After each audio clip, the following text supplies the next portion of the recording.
Welcome to another podcast on women, right? Yes, women in recovery. Women in recovery. I like that term, women in recovery. That's good. So we apologize we weren't here last week, but we are back again, just revisiting this topic that is really near and dear to our hearts, particularly mine. Yeah, and I asked myself, why do I, hone in on this specific topic?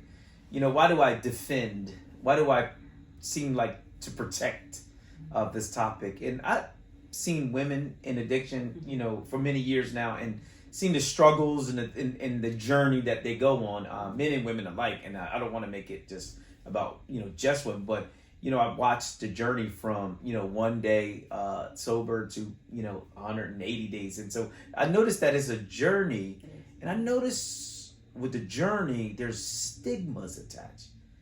There's shame attached. And I think that's a great topic to talk about. Before we move on, can you tell me a little bit about the word stigma? So stigma is essentially a mark of disgrace against a person or a group of people or a set of circumstances. It carries with it a negative connotation. That's good. And it's pretty widespread. Typically it's a cultural meaning, has cultural meaning to it. Yeah, I think one of the things that help with understanding stigma is the word understanding. Mm-hmm. And so when you understand, the person, the people that you're stigmatized, is that a word, stigmatizing?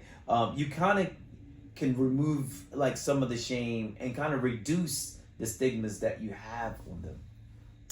Yeah, when 2 weeks ago when we did the first video, you brought up the idea of judgment, and one of the things that we have to be so careful of is that we are not allowing ourselves to be overly critical about somebody else's behavior, and I think a lot of times without understanding, without pausing, without taking time to really understand a person's story, what we see is behavior. And behavior doesn't always look good. Yeah, it seems like a lazy way to describe somebody if we just kind of look at their behaviors, what's on the surface.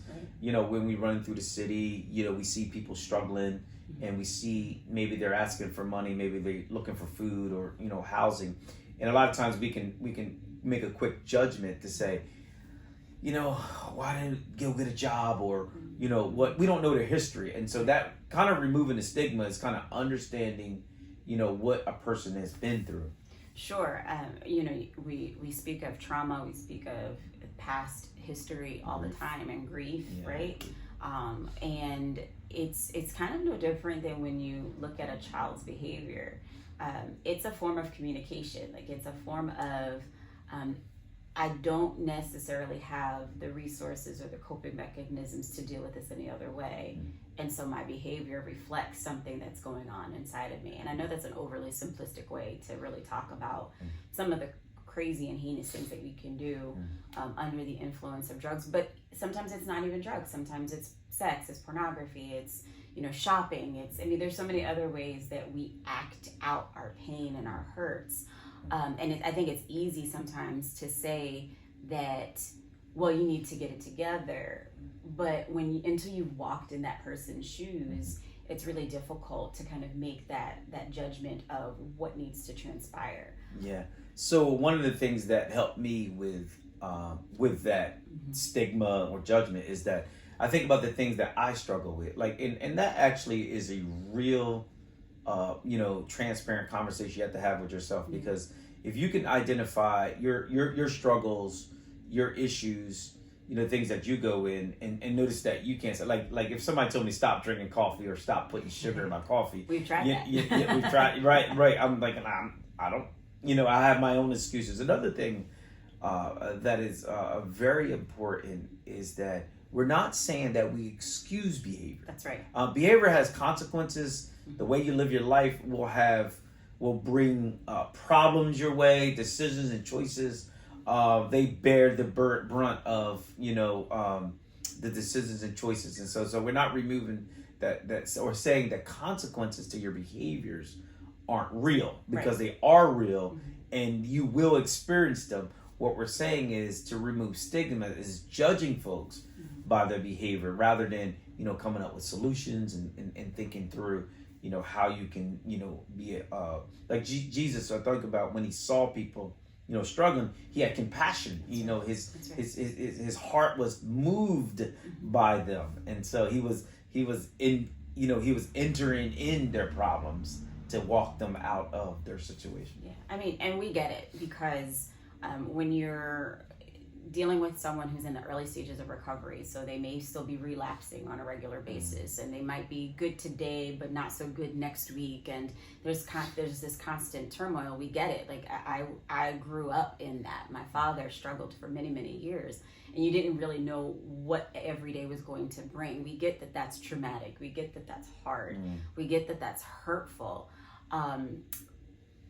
But what we really want to speak to is, finding safe places for ourselves if you're the loved one, or if you are in a community or a church that ministers to folks who are struggling, where you can kind of work through your own stuff. Because a lot of times the reason we're judging is because we have our own narratives and dialogues going on inside, and they just come up. Right? Yeah, be authentic. If there's areas that you can support and there's areas that others can support, I think we're better together. And so if there's an area that you struggle with, area that you don't have a lot of grace in, I think that's okay. Yeah. Like others have different grace and abilities to kind of work with you. So be authentic when you see somebody struggling. We specifically talking about women in addiction. So authenticity. We got it. You use your teeth when you say that. Authenticity. You want to be authentic. You want to encourage that sort of vulnerability. One of the things that I asked a woman early in her aftercare, like she had been in a program, and she said what she really needed space for was learning how to live life and her emotions without the use of her coping mechanisms, without flying off the handle. And so she was messy, and she really was just looking for places where she could bring that. And then another thing that I think we need to also be mindful of is women need meetings just for themselves. And that was something that I really think that we need to just always keep in mind, that women dialogue differently. They like talking to each other. They like being able to be around one another. But many of them are searching for biblical answers. They don't just want to commiserate. They really want to see what Jesus has to say, what God has to say about their struggles.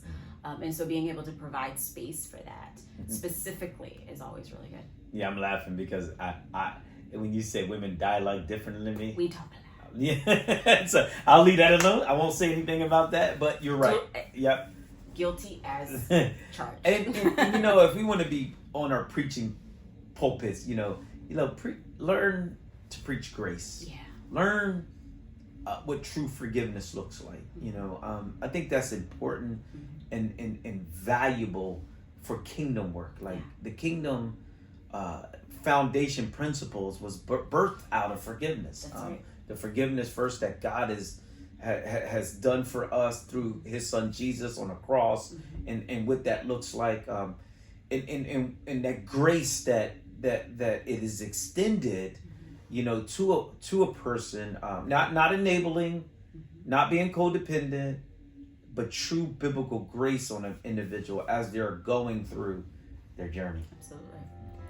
So we certainly want to hear back from you, and if you have questions or thoughts, please feel free to let us know in the